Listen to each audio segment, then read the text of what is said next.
Acheter une maison en Espagne, pour beaucoup, c'est le projet de toute une vie. Mais imaginez, des défauts qui apparaissent juste après avoir signé. Que faire? Eh bien, aujourd'hui, on va décortiquer ensemble ce sujet hyper important des vices cachés, les fameux vicios ocultos en espagnol, pour voir comment bien protéger son investissement. Voilà la question que tout le monde redoute, n'est-ce pas? On a signé, on a les clés, et bim! Quelques semaines plus tard, on tombe sur des infiltrations, des fissures, la panique. Alors, comment on réagit? C'est exactement ce qu'on va aborder. On commence avec ce premier point, le rêve qui tourne au cauchemar. Parce que oui, c'est bien de ça qu'il s'agit quand un projet magnifique cache en fait de très mauvaises surprises. L'enjeu, il est juste énorme. On y met son temps, son argent, ses émotions, tout. Alors découvrir un gros pépin, un truc invisible pendant les visites, c'est vraiment un choc. Heureusement, la loi espagnole prévoit des protections. Mais attention, pour qu'elles fonctionnent, il faut bien les connaître et surtout, agir très vite. Alors justement, qu'est-ce qu'un vice caché d'un point de vue légal? C'est crucial de bien comprendre la définition pour pouvoir se défendre. Le terme espagnol à retenir, c'est vicio oculto.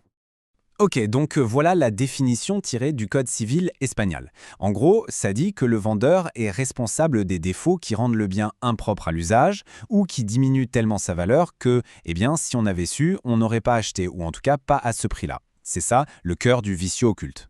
Mais attention, pour que ça marche, il y a 3 conditions qui doivent absolument être réunies. C'est un peu une checklist. Premièrement, le défaut devait exister avant la vente. Deuxièmement, il devait être caché, c'est-à-dire pas visible lors d'une visite normale. Et troisièmement, il doit être grave, au point d'affecter l'usage ou la valeur du bien. Si ces 3 points sont cochés, la plainte est valable. Pour que ce soit un peu plus parlant, regardons quelques exemples concrets qui passent souvent devant les tribunaux espagnols.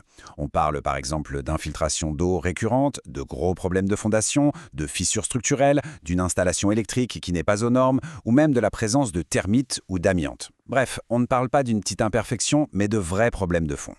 Bon, on arrive maintenant à un point absolument crucial, peut-être même le plus important de toute la procédure, celui qui peut tout changer, le délai. Parce qu'en matière de vice caché, le temps, c'est vraiment l'ennemi. Retenez bien ce chiffre. 6 mois. Voilà, 6 mois. C'est le délai légal pour lancer une action. Et ça commence à partir du moment où on reçoit les clés. Pas un jour de plus. C'est hyper court et c'est pour ça qu'il faut être d'une réactivité exemplaire. Et attention, il y a une subtilité juridique super importante ici.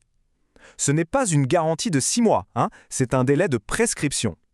Ça veut dire quoi? Ça veut dire que l'action en justice doit être lancée pendant ces 6 mois. Une fois ce délai passé, c'est terminé, il est trop tard pour agir.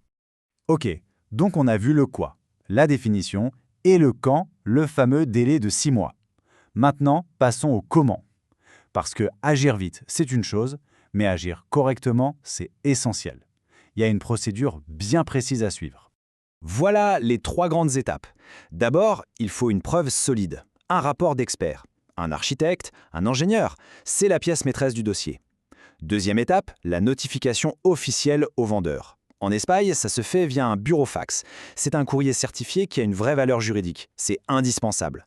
Et enfin, si ça ne donne rien, si aucune solution n'est trouvée à l'amiable, il faut déposer une plainte au tribunal.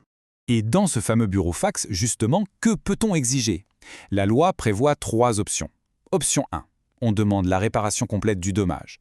Option 2, on demande une réduction du prix d'achat pour compenser la perte de valeur. Et option 3, si le problème est vraiment très grave, on peut demander l'annulation de la vente.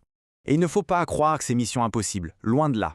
La jurisprudence, c'est-à-dire les décisions de justice passées, est plutôt favorable aux acheteurs. On a des exemples de tribunaux, à Malaga, Alicante, Barcelone, qui ont donné raison à des acheteurs, surtout quand il était prouvé que le vendeur avait essayé de camoufler les problèmes avec un coup de peinture ou d'autres travaux cosmétiques. La mauvaise foi, ça ne passe pas. Maintenant, on va changer un peu de sujet pour aborder un cas particulier, celui des logements neufs. Parce que là, la protection est bien plus forte, beaucoup plus structurée, grâce à une loi bien spécifique. Ce tableau, il résume tout parfaitement. D'un côté, on a l'ancien, avec ses 6 mois pour agir, et de l'autre, le neuf, où les garanties peuvent aller jusqu'à 10 ans. Tout ça, c'est grâce à une loi qui s'appelle la LOE, la Ley d'ordination de la edificación. La différence est juste fondamentale. Et alors, comment ça marche ces garanties pour le neuf? C'est un système à 3 niveaux. D'abord, on a une garantie d'1 an pour tout ce qui est finition. Une peinture qui s'écaille, un carrelage mal posé, ce genre de choses. Ensuite, on passe à 3 ans de garantie pour les problèmes d'habitabilité. Là, on parle de choses plus sérieuses comme l'isolation, l'étanchéité.